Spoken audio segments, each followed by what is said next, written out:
You know, it's great when the Kraken outplay their opponents. You love to see it, especially against a team that's been playing as well as the Blues have lately. Unfortunately, the objective is to outscore the opponent, and they just weren't quite able to do that. What's cracking, everybody, and welcome back to Kraken R&R, where the Seattle Kraken lose 4-3 in overtime to the St. Louis Blues, one of the 5 or 6 teams that they're in a tight wildcard race with. So it is nice that they do pick up a very important 1 point in this game, but being that they blew a lead to get to overtime in the first place, it does still sting that they didn't come away with the 2 points in regulation and deny the Blues any at all. Especially considering not only did they have a lead in this game and a multi-goal lead at that, they vastly outplayed the Blues for the vast majority of this game. Unfortunately, they just made too many bad mistakes the other way, and while the stats do not look great for Decord, it's a pretty vintage Kraken game in that they outplay their opponent, actually double up the shots of the Blues, 36 shots on goal for the Kraken to 18 for the Blues, and still let in 4-3. So Decord, obviously, 4 goals on 18 shots doesn't look great, but at least 3 of those he was never given a chance on. So really with this game, there's no way around the fact that this is a disappointing outcome for the Kraken, even if they do get that 1 point in the standings, which is a very important 1 point, as they just lose 1 point to the Blues, who are now 2 points ahead of them with 1 game in hand, and still right in the middle of that wildcard race that makes up about 6 teams right now. So the Kraken can ill afford to be losing 2 points in the standings to really any of those teams. Unfortunately, they still do lose the 1 and had every chance to win this in regulation, so it is kind of, well, you can easily look at it as a 3-point swing in that wildcard race. At the same time, there are plenty of ways to look at this game optimistically. The Kraken do play a fantastic game, and if they play this way for the majority of the rest of the season, they'll have no trouble being one of those 2 teams that do get the wildcard spots in the West. Well, aside from the penalty kill, which went 0 for 2 on the night and ultimately is the reason that the Kraken don't win this game in regulation and end up losing it in overtime. There is also the fact, though, that the Kraken were finally back to full health for this game, as Gord comes back from his suspension and Matty Beniers is back on the ice for the Kraken, so no one left injured, with Grubauer having already returned, even if he hasn't played a game yet for the Kraken after his return. I would kind of expect him to play the next one against the Blue Jackets. They're probably going to try and get him at least 1 game before the All-Star break, and especially with how this game went for Decord, even if it wasn't all his fault, yeah, it does make sense to give Grubauer that start against a Blue Jackets team that the Kraken have no business losing to, really regardless of how he plays. Although just because Matty was back doesn't necessarily mean he was going to get his spot in the lineup right back right away. I mean, he did get a spot in the lineup, just not the spot on that first line as the center that we've been used to seeing him in. Instead, they keep that line together with McCann as the center to both Eberle and Tatar, considering that has been the best line for the Kraken here over this last stretch with Beniers out. And Beniers comes into what's kind of the spare parts line, or the 4th line, technically speaking, with Cartier and Tanev on either side of him. Although with that being said, it's not a 4th line that's getting your typical 4th line minutes, like we saw for good chunks of last year with this team. It's a 4th line that's getting pretty even playing time with the rest of the lines, as the Kraken pretty much just run 4 lines even and then ride a few more minutes into whichever line is playing the best. In this case, that was the Gord line. And for Beniers' part, he still ends up with the 6th most minutes among forwards for the Kraken, so yeah, it's not like he's missing out on playing time, even though he's not playing with Eberle or McCann or Tatar like he's been used to. Anyways, we get into the game. For everything that I said about how well the Kraken played in this game and how much they outplayed the Blues, it doesn't necessarily start out that way, as the first 10 or so minutes of this game definitely go more St. Louis's way. Well, there's only 1 shot on goal for the first 5 minutes, so although the Blues do have the puck for the vast majority of the first 10 minutes of the game, the Kraken still aren't giving them a lot, other than on a power play that the Blues get a few minutes in, where they do end up scoring. The Kraken do a pretty good job of keeping things to the outside for the first minute of this power play, but once they clear it, the Blues get a rush chance back the other way. The Kraken allow 2 players to get past them on that rush, and lose track of Sundqvist on the backside. A pass gets through across Joey's face, and there's no chance for him. As long as it's on net, it's in. It is. And the Blues take the 1-0 lead with the power play goal. So again, obviously not off to a great start, and for the penalty kill that was fantastic for the Kraken through most of December, especially the winning streak and into the early part of this new year, it has been a tough stretch here of late. This goal in particular looks a lot like one that they gave up to the Rangers in New York. A similar play where on the rush, the Rangers got into that offensive end, get 2 players past the Kraken lose track of a guy on the back door, the pass gets through, and there's no chance for Decord. And it's not like it was just that game against the Rangers that the Kraken had struggles on the penalty kill, as they gave up 2 goals against the Oilers, and even a couple more here and there over that losing streak, and even gave up one to the Blackhawks, who are one of the worst power plays in the NHL. So that's certainly something the Kraken are going to have to get figured out here down the stretch. But at least in this game, after a couple more minutes, right around that 10-minute mark of the first period, the Kraken finally get things turned back in their direction, or I should say towards the other end of the ice, in the Blues' direction. But it's momentum that the Kraken gain and really never relent for the rest of this game, aside from maybe a minute or 2 here and there. And even better news is that it does not take the Kraken long at all to end up scoring to even things back up with this pressure, as it's Brian Dumoulin getting into the offensive end with the puck, and then firing off a shot from well out that has absolutely no business getting into the back of the net. I think he must have been looking for a tip from Tanev, or maybe a rebound to the other side. Either way, it doesn't end up getting a tip, a rebound. There's a bit of a screen, but it's certainly one that Binnington will want back, as it goes off the far post and into the back of the net, or kind of rims around the net. Either way, it's in the net, and it gives the Kraken their first goal of the game to even things right back up at 1. For Dumoulin, it's his 4th of the season, which, if you can believe it, is 1 off a career high in a single season for him. He's never really been much of a goal scorer throughout his long career, but it wouldn't be the first time that we'd seen a defenseman who isn't really known for scoring come to Seattle and set career highs. Adam Larsson has done that quite a few times for the Kraken.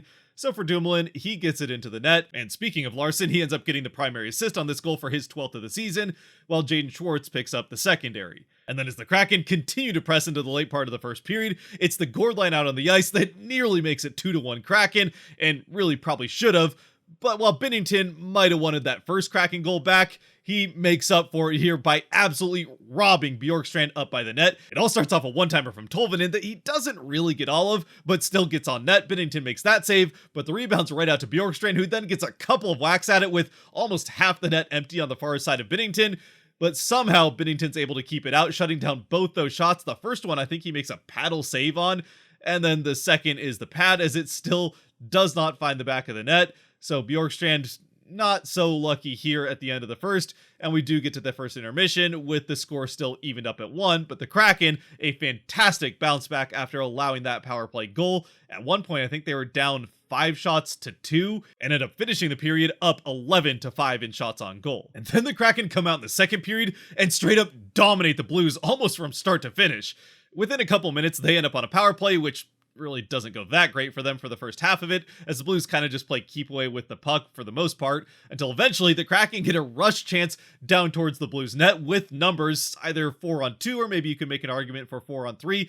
Either way, the Kraken certainly have the advantage, and it's just passing back and forth, Eberle to Wennberg, Wennberg to Gourde, Gourde back to Wennberg, Wennberg up to Bjorkstrand. It's just one pass too many with that many guys. And wait, never mind, it's in the back of the net. Bjorkstrand buries the shot, and the Kraken with the power play goal have the 2-1 lead. Okay, I mean, to be fair, it did look like pretty much all the way up to the net that it was going to turn into one of those classic Kraken rush chances where they overpass their way out of it, as it went pretty much like I said, Eberle getting it into the offensive end, over to Wennberg on the far side, Wennberg up to Gourde for what you would think would be a shot, but then he goes back to Wennberg, then Wennberg with one more pass to Bjorkstrand through a couple of Blues players as they're right up to the net, and then Bjorkstrand does not handle the puck. He one-times it into the side of the net with, again, really nothing Binnington can do about it, and the Kraken respond with a power play goal of their own to take the lead.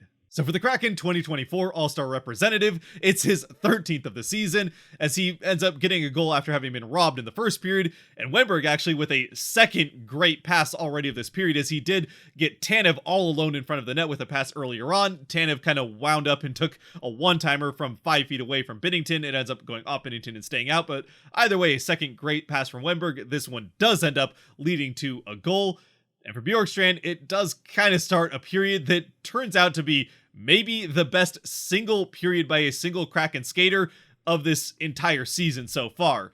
And yes, I'm also including Tatar's third period from the last game against the Blackhawks, where he scored twice. And I say that because, well, this power play goal would be the only time he would score himself in this period. Anytime Bjorkstrand was on the ice in this second period, he was somewhere right around the puck, causing trouble for the Blues.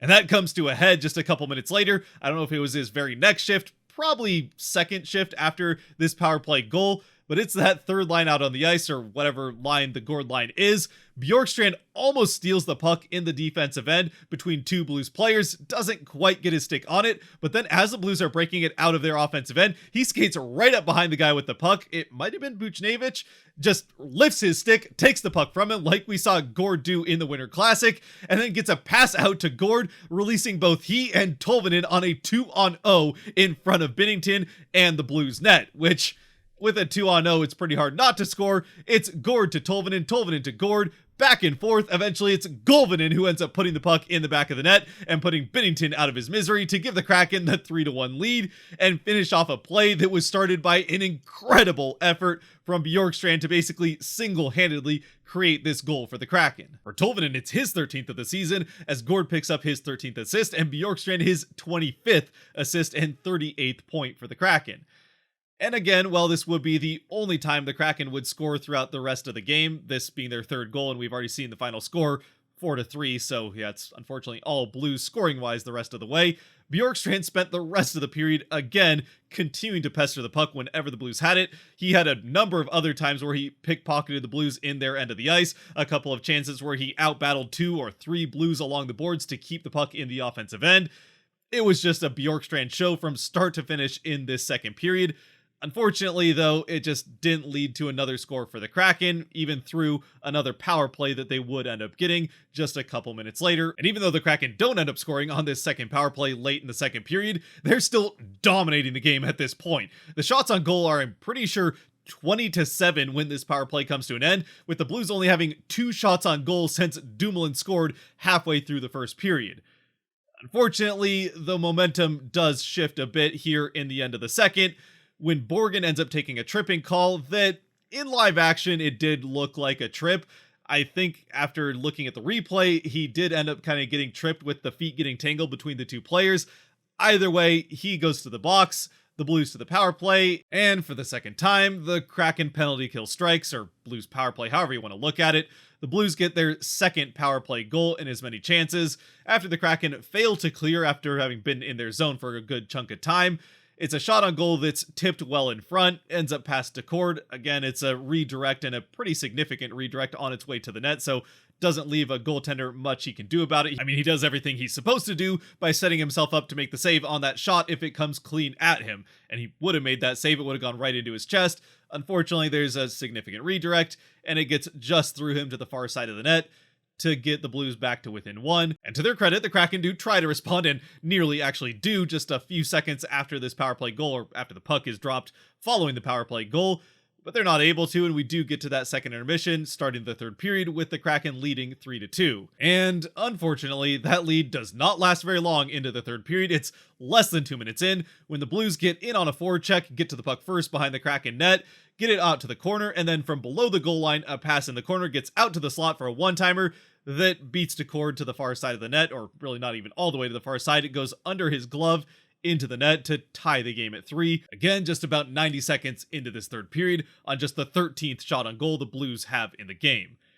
And while he didn't really have much of a chance on the first 2 goals the Blues had, this is one that, while it still might have been a nice save, it's definitely one Decord could have had. Now, from there, the Kraken still do, I would say, pretty well control the rest of this third period. It's just not nearly as dominant as they were in the second period, and after having given up the second goal at the end of the second, and then the tying goal to start the third, the momentum is pretty much gone, even if the Kraken still are getting the majority of the time with the puck and pressure at the other end of the ice, certainly the majority of shots on goal. By the end of it, while the Kraken are still getting the better and more frequent chances, it's 2 teams that are playing to not give up the 2 points in regulation, with both knowing very well that they're in a tight battle in that wildcard race. So eventually we do go to overtime, where the Kraken have kind of struggled at 3-on-3 this season. Unlike last season, where they were pretty dominant for most of the season at 3-on-3, it's been a little bit more tough sledding, which in this case is certainly not helped out by the fact that the Blues spend the majority of this overtime period with the possession of the puck, playing a similar style to how the Kraken like to play overtime when they get possession and just not giving it up very easily, prioritizing possession over anything else.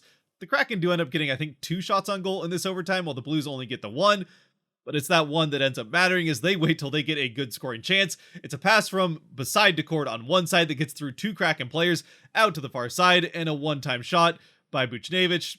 Decord has no chance, it's in the net. and the Blues take the 4-3 overtime win and the second point in the standings, which could end up making the difference at the end of the season. So, again, with this game, there is a lot to like about how the Kraken played in this game. They really do massively outplay the Blues, certainly at 5-on-5, and certainly after the halfway point of the first period, where after that 10-minute mark of the first period, they outshoot the Blues.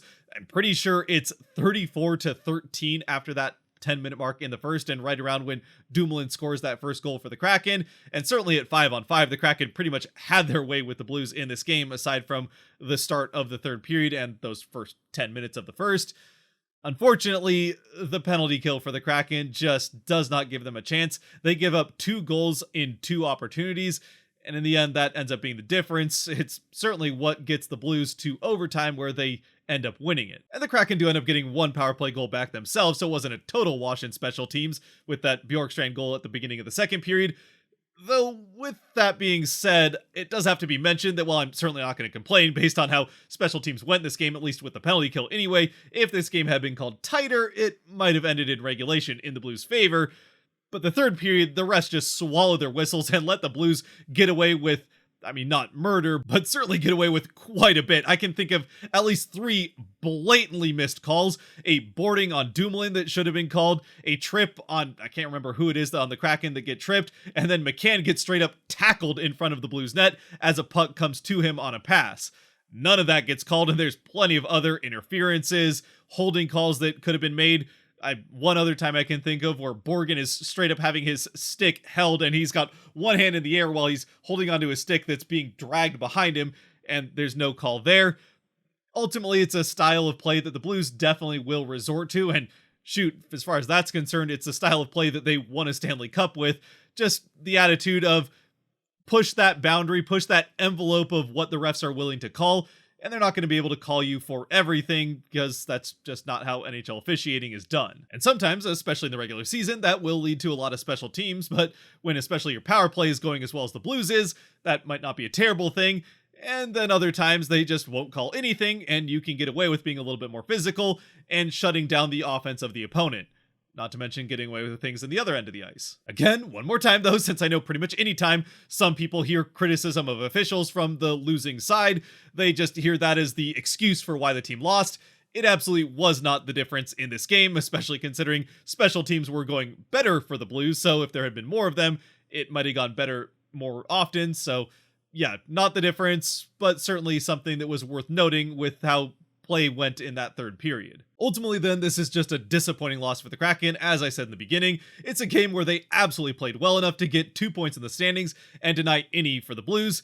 In the end, the Blues get 2, the Kraken get an important 1 point, but it is just the 1 point.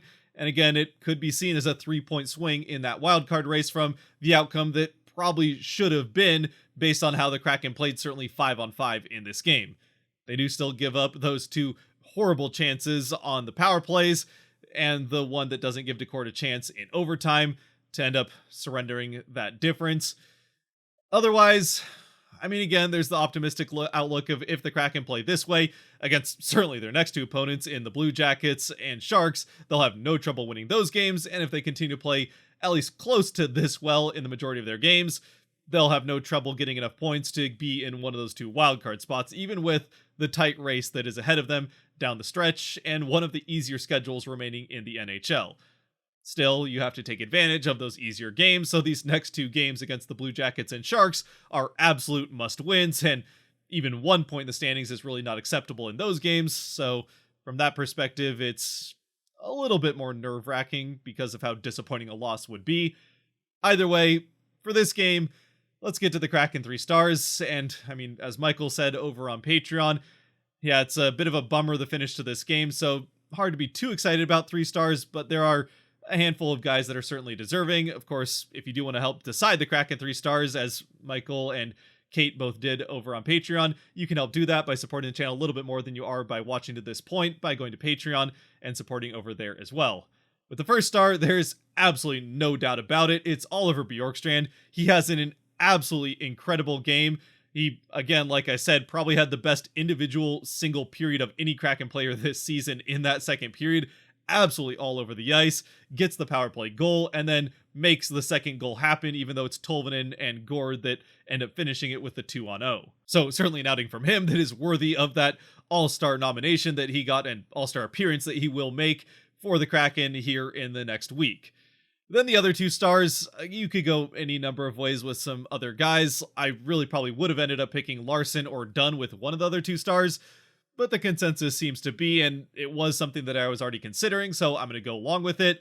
The other 2 guys on that Gord line, Yanni Gord with an assist, obviously, in this game on that Tolvanen goal that was set up by Bjorkstrand, right back off suspension. He was making a difference, playing the same style of Gord hockey that we've grown to love here over the last 2.5 seasons. And then Eeli Tolvanen also had a pretty good game for the Kraken here, including that goal that he gets his 13th of the season off of that same play set up by the Bjorkstrand pickpocket and steal to set up the 2-0. So the Gord line takes all 3 stars in this game. Bjorkstrand clearly the star of that. And other than that, let me know what you think down in the comment section below, how you're feeling coming out of this game. If you're more on the optimistic end of the Kraken played a great game and still did get 1 point in the standings, or if you're just horribly disappointed and almost would even rather that they didn't get that loser point to reward giving up 2 goals and, yeah, that comeback, multi-goal comeback for the Blues to end up losing the game. Either way, for the Kraken, it is their 10th loser point on the season, 2 more than they had in either one of their first 2 seasons, and second most in the NHL this season to the Islanders, who have 11 shootout or overtime losses already. Otherwise, if you made it to this point, thank you very much for watching. If you did like or enjoy this video, the buttons for that kind of stuff down below helps support the channel. And until next time, which hopefully will be a win against the Blue Jackets. And again, I kind of would expect Grubauer to be getting that start, but we'll have to wait and see. Stay safe out there, be good to each other, God bless, and go Kraken.